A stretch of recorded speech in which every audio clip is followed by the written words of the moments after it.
Corona virus से काला कानून से डर लगता है, काला कानून से ज्यादा डर लगता है। कोरोना वायरस पे जैसे कलर बदलते हैं, सांप के जैसे कलर बदलते हैं। शाहीन बाग का प्रदर्शन पिछले करीबन 3 महीने से ये जारी है। यहाँ महिलाओं की एक बड़ी तादाद है और इन महिलाओं में अब भी वही जोश, वही जज्बा बाकी है। कोई भी पीछे हटने को तैयार नहीं है। इनका एक ही कहना है कि अगर सरकार एक कदम पीछे हटना नहीं चाहती तो हम 1 मिलीमीटर भी पीछे नहीं हटेंगे। वैसे कल अमित शाह सदन में 1 कदम नहीं बल्कि 5 कदम पीछे हटते नजर आए। एनपीआर पर उन्होंने कहा कि कोई दस्तावेज़ नहीं मांगा जाएगा और अगर दस्तावेज़ नहीं दिए जाते हैं तो उसको उस नागरिक को डी कैटेगरी में नहीं रखा जाएगा, यानी डाउटफुल कैटेगरी में नहीं रखा जाएगा। हम शाहीन बाग आए यहाँ की महिलाओं से जानने कि अमित शाह जी ने सदन में इतना बड़ा बयान दिया है। उन्होंने कहा है कि अब किसी को डाउटफुल कैटेगरी में नहीं रखा जाएगा, यानी कि अब हिंदुस्तान के सारे नागरिक एक जैसे होंगे।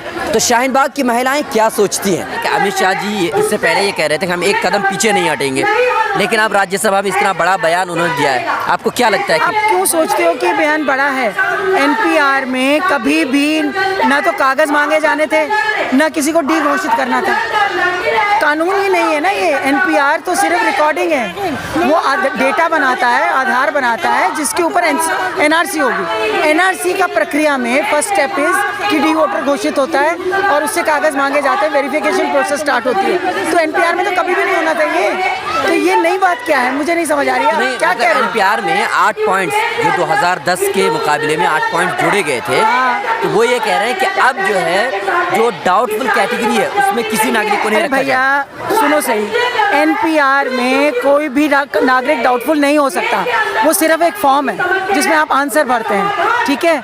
उसके बाद जब एनआरसी की प्रोसेस स्टार्ट होती है तब किसी को डाउटफुल मार्क किया जाता है। एनपीआर अपने आप में सिर्फ डाटा बेस है। तो इसको क्यों खिचड़ी बनाई जा रही है? ये कभी भी नहीं था कि एनपीआर में डाउटफुल वोटर होगा। एनपीआर तो डेटा इकट्ठा करेगा, किसी से कागज मांगे जाएंगे जिसको डाउटफुल घोषित किया जाएगा। वो अगर कागज नहीं दिखा पाएगा तो वो बन जाता है, उसकी लॉस ऑफ सिटीजनशिप हो जाती है। ये है ना प्रोसेस। तो जब ये प्रोसेस है तो नई बात क्या कही है उन्होंने?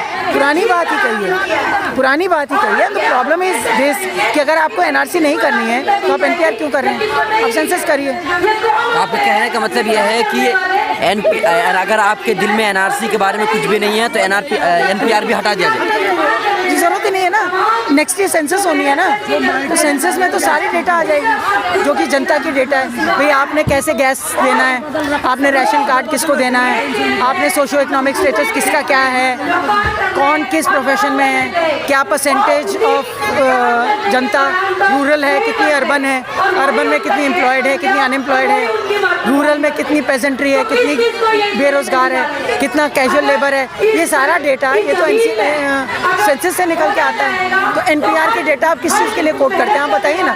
2010 में एनपीआर हुआ, आपने क्यों कौन सी डेटा कोट करते हैं आप उसकी? नहीं ना, वो तो बेकार डेटा है। अगर आपको एनआरसी आपके दिल में नहीं है तो वो बेकार डेटा है। एनपीआर जो है वो तो 10 साल की जनगणना है?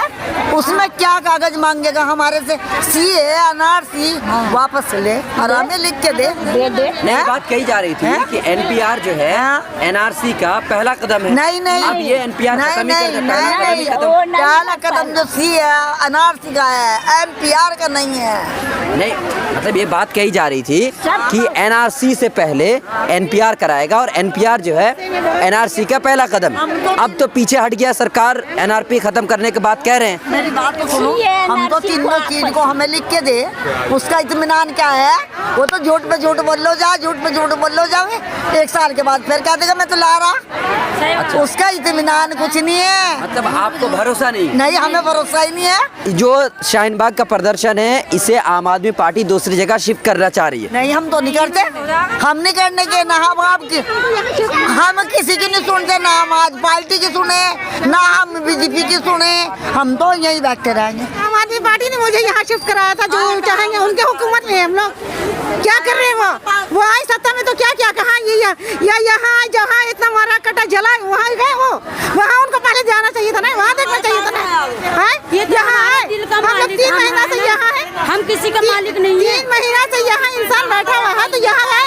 अरे सबसे पहले अभी जो पूरी दिल्ली जो वहाँ जलाया हक क्या वहाँ तो पहले जाते वो वहाँ उनके तो हाल लेते वो। यानी कि आप पर किसी का कोई जोर नहीं। कुछ नहीं, कोई जोर नहीं, क्या कर रहे हैं वो मेरे लिए। हमें किसी सरकार है वो थोड़ा बहुत पीछे हटती नजर आ रही, तो आपको क्या लगता है कि शाहीन बाग का कुछ असर हुआ है? जैसे मान लीजिए सदन में इतनी बड़ी बात कहना, NPR को लेकर के दिल्ली, बिल्कुल नहीं है, बिल्कुल शाहीन बाग के प्रोटेस्ट का असर हुआ है। धीरे धीरे इस ये जो पीछे चले जा रहे हैं, जो 1 इंच नहीं हिलने वाले थे, मुझे अल्लाह की ज़ात से पूरी उम्मीद थी कि वो हिलेंगे और इंशाअल्लाह ताला इससे आगे भी ये हिलेंगे। रही बात नहीं हटेंगे, हम एक सूत नहीं हटेंगे। रही बात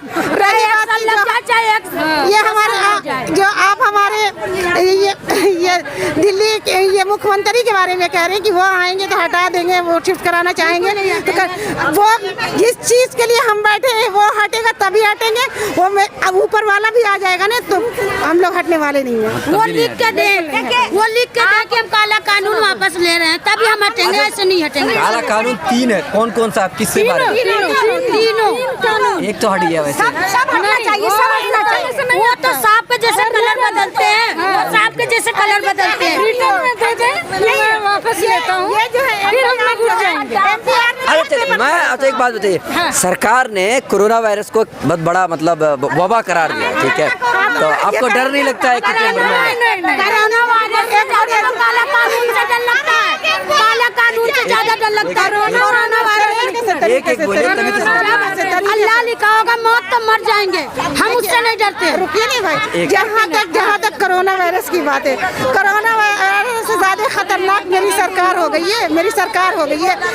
देखिए कोरोना वायरस में ये है ना मरने की, जहाँ तक मरने की बात है तो मौत तो 7 तह में भी रहेंगे तो मौत आनी ही है, या 7 तह में भी रहेंगे तो मौत आनी है, यहाँ भी रहेंगे तो मौत आनी है।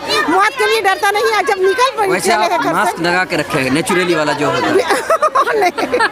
बिल्कुल नहीं, मौत बरहक है, जब आनी होगी ऊपर वाला बहाना करेगा लेके जाएगा, उससे कोई इनकार नहीं है। नोट आप बताइए, आप लोग मतलब जो हैं तो जोश खरोश के साथ यहाँ पर लगी हुई है जी, तो अब लग रहा है लोगों को ऐसा लगता है कि अमित शाह जी थोड़ा पीछे हटने को तैयार हैं, जो कह रहे थे कि मतलब 1 कदम पीछे नहीं हटेंगे, अब सदन में पीछे हट गए हैं, तो अब लोग कह रहे हैं कि अब जो है शाहीन बाग की महिला अब खाली कर दी, या एक तरह से लोग ये कह शाहीन बाग खाली कर दी जाए, ये बिल्कुल गलत है, खाली हो ही नहीं सकता। हाँ, अमित शाह पीछे हो रहे हैं वो हमें साफ दिखाई दे रहा है, और हमें खुशी है कि हम जहाँ कह रहे थे कि हम 1 इंच पीछे नहीं हटेंगे, वहाँ वो पीछे हट रहे, सदन में बैठ करके बोल रहे हैं कि भाई हम ये नहीं करेंगे, तो जाहिर सी बात है हमारी ताकत दिखाई दे रही है।